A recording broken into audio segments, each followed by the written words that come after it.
चार महीने हुर्मत वाले हैं जिसमें जंगो जिदाल कत्ल क़िताल हराम है, और इनकी हुर्मत पहले से है। वो 4 महीनों में से ये महीना ज़िलहिज का, जिसमें आज हम जुमा अदा करने की गरज से पहले जुमा में हाजिर हैं, और चाँद की रात से लेकर ज़िलहिज के 10वीं के दिन तक ये जो 10 रातें और 10 फज्र हैं, इनके मुतालिक कुरान पाक में अल्लाह ताला ने कसम याद फरमाई, वल फज्री वलयालिन अश्र, और फजर की कसम और 10 रातों की कसम। जाहिर सी बात है, कसम किसी अजमत वाली चीज की ही उठाई जाती है, और ये 10 रातें ज़िलहिज की ऐसी मुक़द्दस हैं, इतनी अजमत वाली हैं कि रब्बे ज़ुल जलाल इसकी कसम फरमा रहा है, वलयालिन अश्र, और 10 रातों की कसम। वो 10 रातें कौन सी हैं? पहली ज़िलहिज से लेकर 10वीं ज़िलहिज तक, जिसमें आज हम मौजूद हैं। अजीज़ान गिराम वक़ार, इन दिनों में हमारे ऊपर कई चीज़ें, कई अहकामात वाजिब भी होते हैं। मिसाल के तौर पर साल में 1 मरतबा मालिक निसाब के लिए साहब ज़कात देना फ़र्ज़ है। इसी तरह से इन कुर्बानी के दिनों में, वो कुर्बानी के दिन सिर्फ 3 हैं, अय्याम नहर उनको कहा जाता है, 10, 11 और 12 ज़िलहिज की। तो ये ज़िलहिज्जा की 10, 11 और 12 के अंदर अगर कोई मालिक निसाब हो गया तो उस पर भी कुर्बानी वाजिब हो जाती है। अब यहाँ से कुर्बानी के मामलात हैं, कुर्बानी के अहकाम हैं। मुझे ये बताना आज ज़रूरी है कि कुर्बानी का तस्वुर और कुर्बानी का मफ़हूम क्या है इस्लाम में। आज इस कुर्बानी को हमारे हिंदुस्तान में कुछ अलग नज़र से भी देखा जाने लगा है।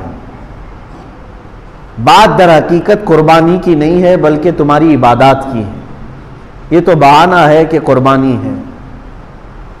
आज जो हालात हमें सुनने को मिल रहे हैं कि मुसलमान लाखों जानवरों को ज़िबा करते हैं, इस चीज़ पर पाबंदी होनी चाहिए कि जीवित लाइफ वाले किसी भी एक मखलूक को ना ज़िबा करें, काटने ना दें। अजीज़ान गिरामी वक़ार, ये कुर्बानी का तस्वुर सिर्फ इस्लाम में नहीं, आदम अलैहिस्सलाम से चल रहा है। इंसान अव्वल की इब्तिदा जहाँ से है, उन्हीं दिनों से कुर्बानी का तस्वुर है। कुरान पाक में मौजूद है।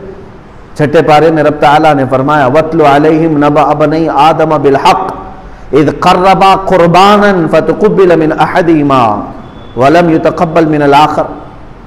जब आदम अलैहिस्सलाम के दोनों बेटों के दरमियान झगड़ा हो गया, हाबील और काबील के दरमियान, निकाह के मसले को लेकर, दोनों एक खातून से, एक ही औरत से शादी करना चाहते थे, तो उनके मुताल्लिक हुक्म यह आया कि दोनों लोग अपनी कुर्बानी करें, और जिसकी कुर्बानी कबूल हो जाए वो निकाह कर ले उससे, वो हक पर है।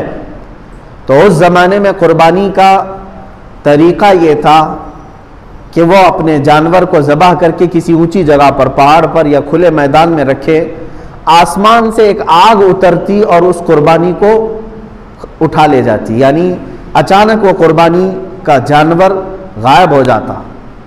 आग उसके ऊपर आती, आग आने के बाद जल जाना चाहिए, ख़त्म हो जाना चाहिए, लेकिन उस आग के अंदर वो कुर्बानी का जानवर गायब हो जाता।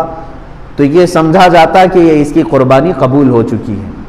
हाबील और काबील ने उस ज़माने में कुर्बानी की। हाबील ने एक मेंढे को ज़बह किया और बुलंद जगह पर रखा। उसके छोटे भाई काबील ने भी, उनके मुतालिक ये है कि वो कुछ गल्ला अनाज ला करके उसने रखा। दोनों में से आसमान से आग आई थोड़ी देर के बाद, और बड़े बेटे हाबील के ज़बह किए हुए जानवर को वो खा गई, वो जानवर गायब हो गया। इससे उस वक्त फैसला ये किया गया, ये पहली कुर्बानी थी, दुनिया में सबसे पहली कुर्बानी थी। आदम अलैहिस्सलाम ने हुक्म फरमाया कि हाबील हक पर है, इसलिए इसकी कुर्बानी कबूल हो गई। कुरान पाक में तकरीबन कई मकामात पर 1 दर्जन के करीब आयतें कुर्बानी के मुतालिक ही नजर आएंगी आपको कि कुर्बानी का मफहूम क्या है। और तकरीबन ईसा अलैहिस्सलाम तक जितने अंबिया इकराम अलैहिमुस्सलाम आए, अक्सर अंबिया की उम्मतों पर भी कुर्बानी के अहकाम वाजिब हुए, लेकिन अलग अलग तरीक़ों से।